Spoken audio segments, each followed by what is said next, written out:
Welcome to the deep dive.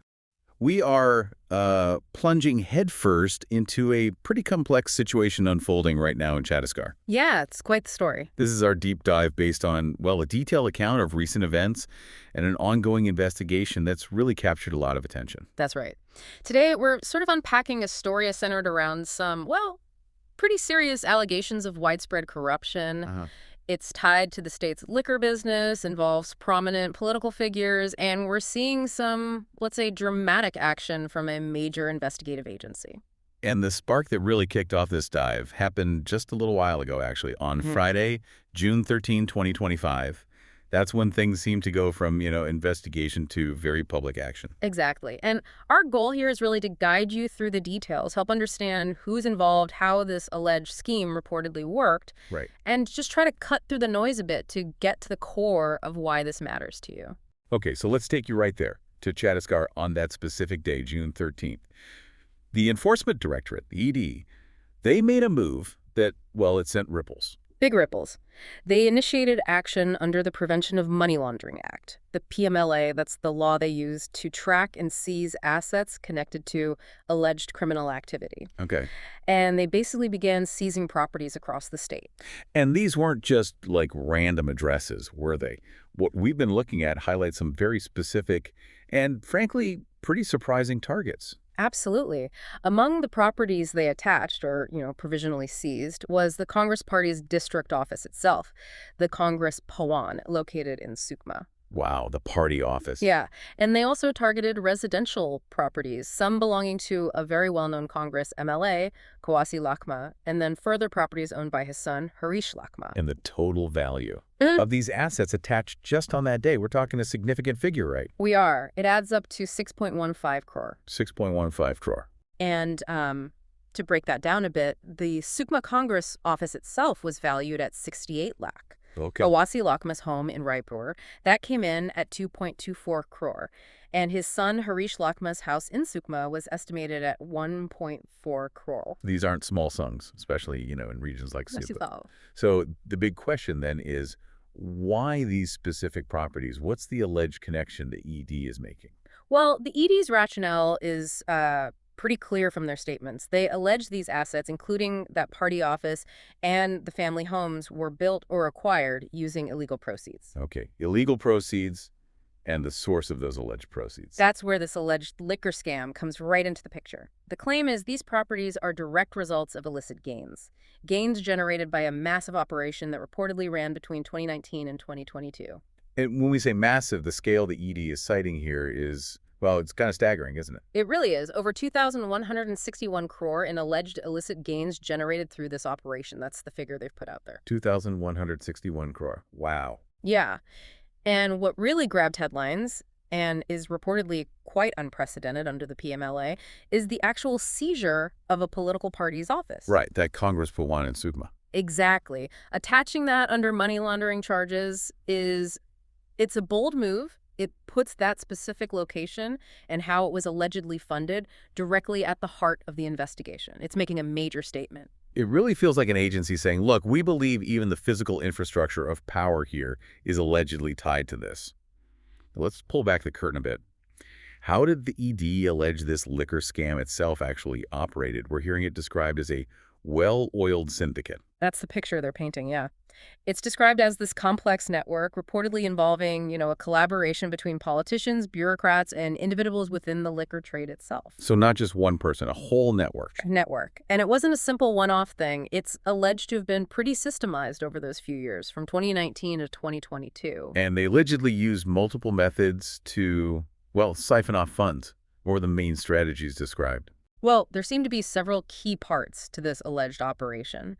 One involved demanding and collecting basically outright bribes from distillers. Okay. Bribes. How did that work? For every single case of liquor purchased by the state body that handles procurement and distribution, that's the Chhattisgarh State Marketing Corporation Limited, or CSMCL. Right, the CSMC. Distillers allegedly had to pay a kickback, a certain amount per case. So essentially, every bottle flowing through the official state channel potentially had an alleged bribe attached to it. That's the idea. That's the implication, yes. Then another major stream of alleged illicit revenue supposedly came from running a sort of parallel, off-the-books system. Yeah, they allegedly sold unaccounted kacha, which is like raw country liquor, directly through the state-run shops. But the crucial point is the money from those sales allegedly bypassed the official state treasury completely, And went where? straight to the syndicate, according to the allegations. So you're running a legitimate sales system right alongside an alleged shadow operation using the same state shops. Precisely. That's the claim. They also reportedly controlled the market through, well, coercion. Distillers were allegedly strong-armed into forming cartels. Cartels. Yeah, to do what? Basically to fix market shares, limit competition, and make sure the benefits flowed to those within the syndicate. And there was also something about licenses mentioned. Yes, another angle was allegedly manipulating the process for introducing something called FL10A licenses. FL10A, okay, what are those? There are licenses specifically for the sale of foreign liquor. The manipulation supposedly favored members of the syndicate, allowing them to capture that profitable market segment. Right, so when you combine all these alleged tactics, the bribes per case, the unaccounted liquor sales, the market control through cartels, the license manipulation, that's how you arrive at that staggering figure the ED claims, that Euro 2,161 crore. That's how they build the picture, yes. Mm-hmm.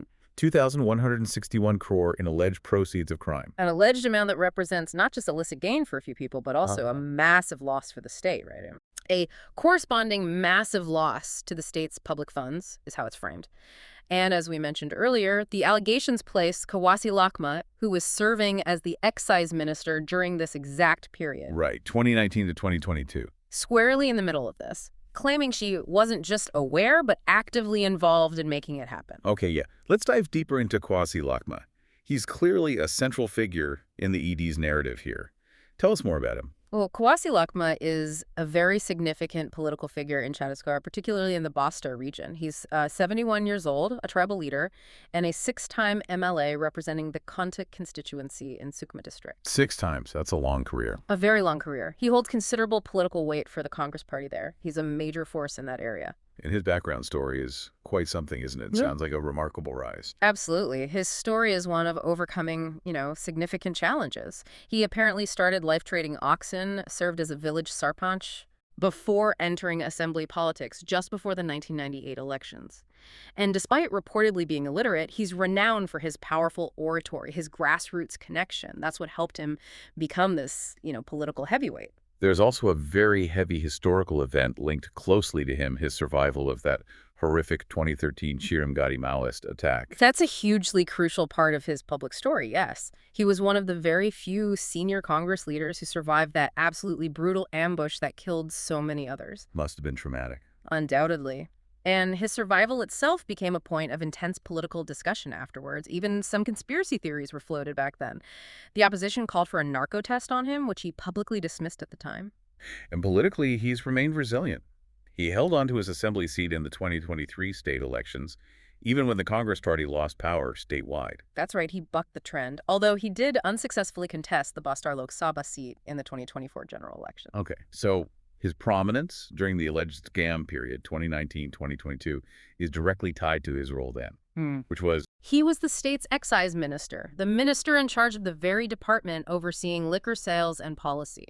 And the ED's allegation regarding his direct involvement, it's quite pointed, isn't it? Extremely pointed. The claim isn't just that he was passively aware this was happening. The allegation is that he actively facilitated the alleged scam. How so? What did he allegedly do? Well, the claims include reportedly tweaking policies under his ministry in ways that helped the syndicate and also deliberately ignoring the illegal operations that were supposedly happening within the state's liquor apparatus, basically looking the other way or even changing rules to help. And they've put a specific number on what they claim he personally received from this. Yes, they have. The ED alleges he received 2 crore every single month during the 36 months he was excise minister. 2 crore a month. That's the allegation, totaling 72 crore over that period. And this money, they claim, is what directly funded the very properties that were seized back on June 13th, including the Congress Bhawan in Sukma and his family homes. 72 crore. Now, his defense, as we've seen reported, paints a starkly different picture. It certainly does. Kawasi Lakhma has publicly stated that he is, in his words, illiterate. He claims he simply signed whatever official papers were put in front of him as part of his ministerial duties. So basically saying he didn't know what he was signing. That seems to be the implication. He frames himself as a victim of political vendetta, suggesting he's being targeted because he is a prominent tribal voice in the state.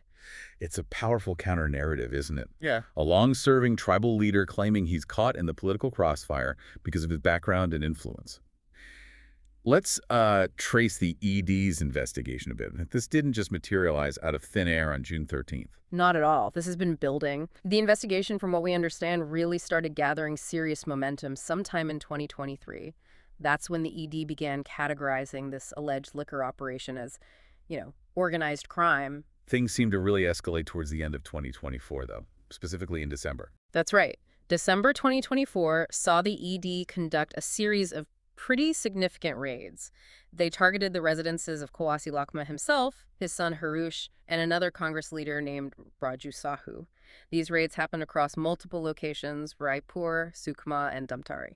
And what did the ED report finding during those December raids? Any specifics? They've stated publicly that they seized various digital devices and documents during those searches, and they claim this seized material provides evidence directly linking Lakhma to this alleged scam.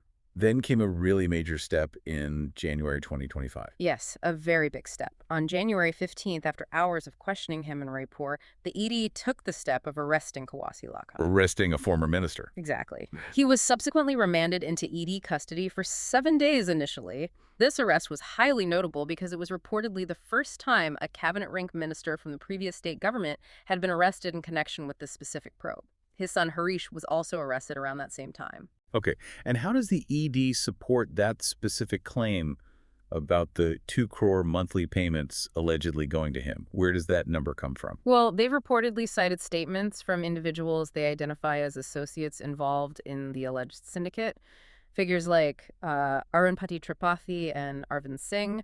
These statements, supposedly detailing the payments, were reportedly included in court filings related to the case. Got it. So looking back, the dramatic seizure of assets on June 13, 2025 really seems to be a culmination, a direct outcome of these investigative steps and the evidence the ED claims to have gathered over the preceding months. Exactly. You see the progression. Investigation ramps up, raids happen, arrests are made, evidence is cited in court, and then comes the action on the properties they allege were acquired with the identified illegal funds. And the legal basis for freezing these specific assets for that 180-day period, what allows them to do that? That falls under Section 5.1 of the PMLA, the Prevention of Money Laundering Act. It allows the director to provisionally attach properties that they have reason to believe are proceeds of crime. This attachment lasts for 180 days, freezing the assets while the investigation continues and awaits confirmation from an adjudicating authority. The allegation about the 68 lakh funding for the Sukma Congress office, specifically saying that money came from the scam, that's particularly pointed, isn't it? It makes that building more than just an office in this narrative. It certainly elevates its significance in this whole context. It's not just a party office anymore. The ED is alleging it's a tangible asset, a building purchased directly with illegal money. Right. As some interpretations we've seen suggest, if these allegations are ultimately proven true in court, it could be seen as a literal monument to corruption. That aspect alone makes the June 13th action highly symbolic and definitely attention-grabbing. As you'd absolutely expect, this whole situation has ignited a fierce political firefight. What have the reactions been from the parties involved? Oh, yeah. The response from the Congress Party was immediate and very strong.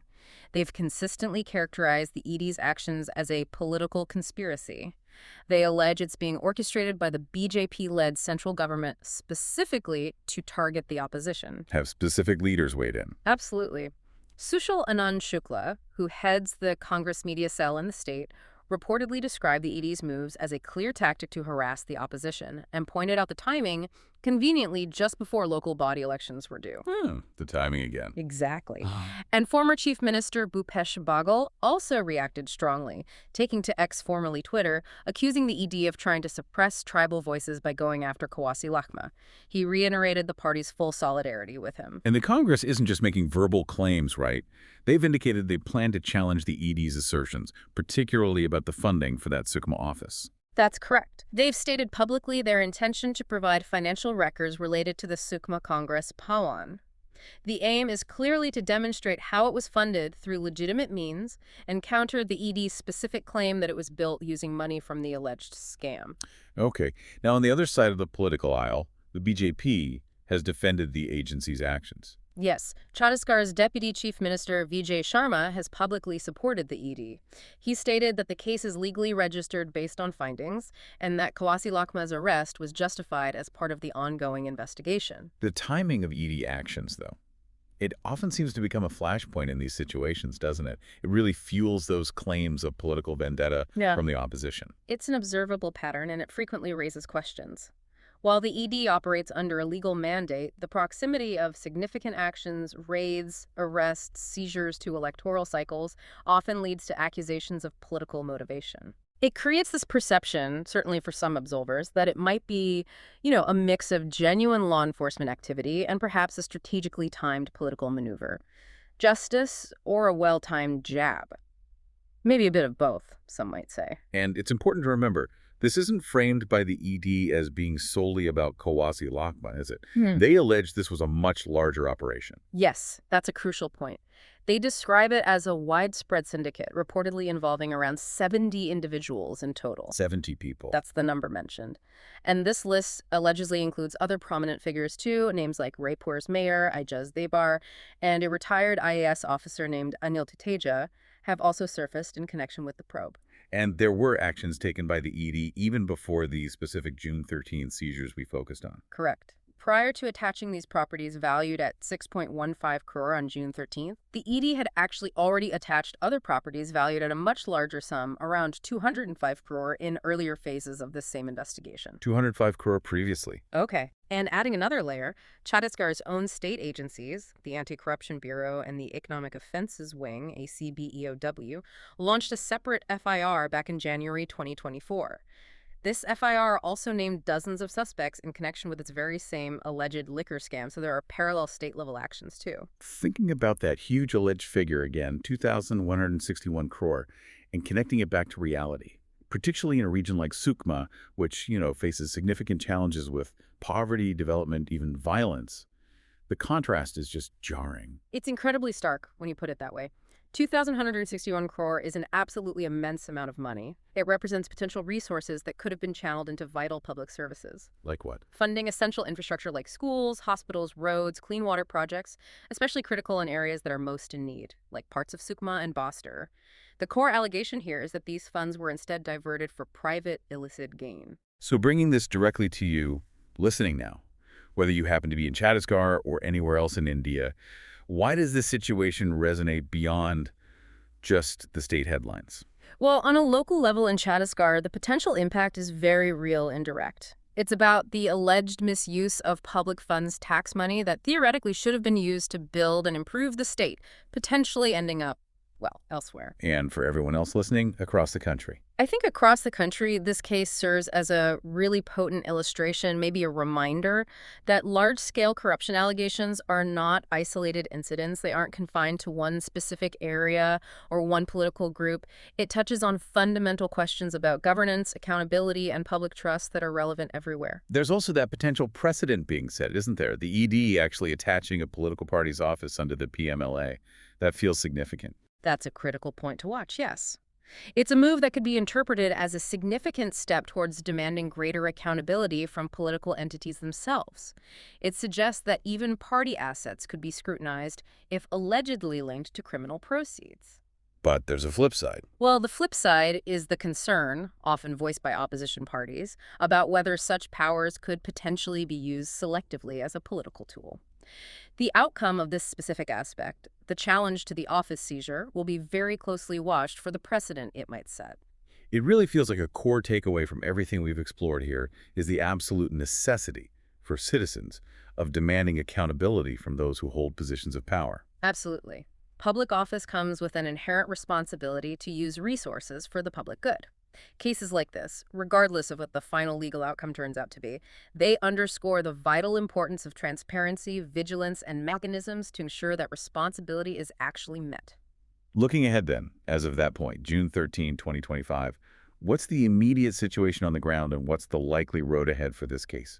Okay, so as of that date, Kawasi Lakhma was reportedly still in judicial custody. His son Harush was also under scrutiny related to the investigation. And that specific Congress Bhawan in Sukma was physically sealed under ED orders, locked up. And the investigation itself isn't expected to just stop there. No, not at all. The Yeah. ED has clearly indicated the investigation is very much ongoing. We can likely expect more interrogations, continued gathering of evidence, and potentially further actions as they continue to build their case for the courts. Are specific individuals being questioned right now, particularly regarding the funding of that Congress office? Yes, reports indicate that another Congress leader, named Malkit Singh Gaidu, has reportedly been questioned specifically about the funding sources for party offices, and contractors who were involved in actually constructing those offices are also reportedly scheduled for questioning by the ED.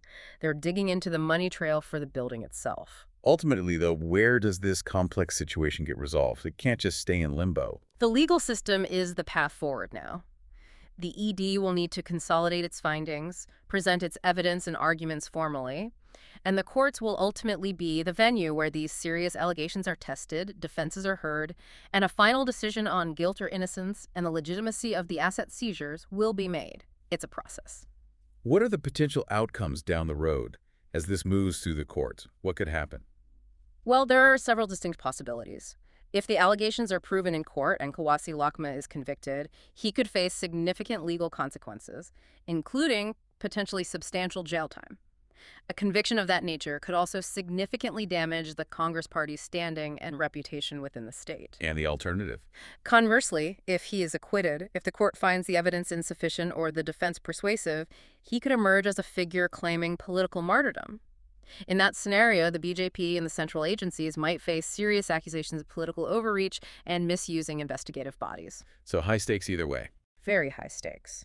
But regardless of the final legal verdict for the individuals involved, this entire saga around the alleged liquor scam has undeniably thrown a very bright and maybe uncomfortable spotlight on the intricate and often quite opaque relationship between liquor revenue, state politics, and the potential for corruption in Chhattisgarh.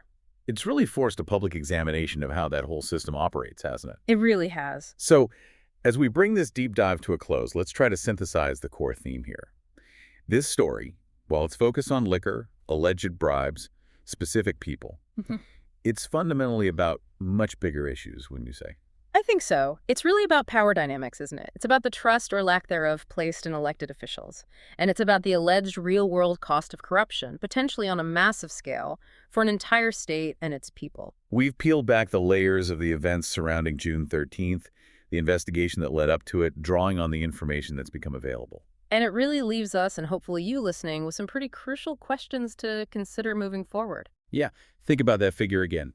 2,161 crore, allegedly diverted from the public good.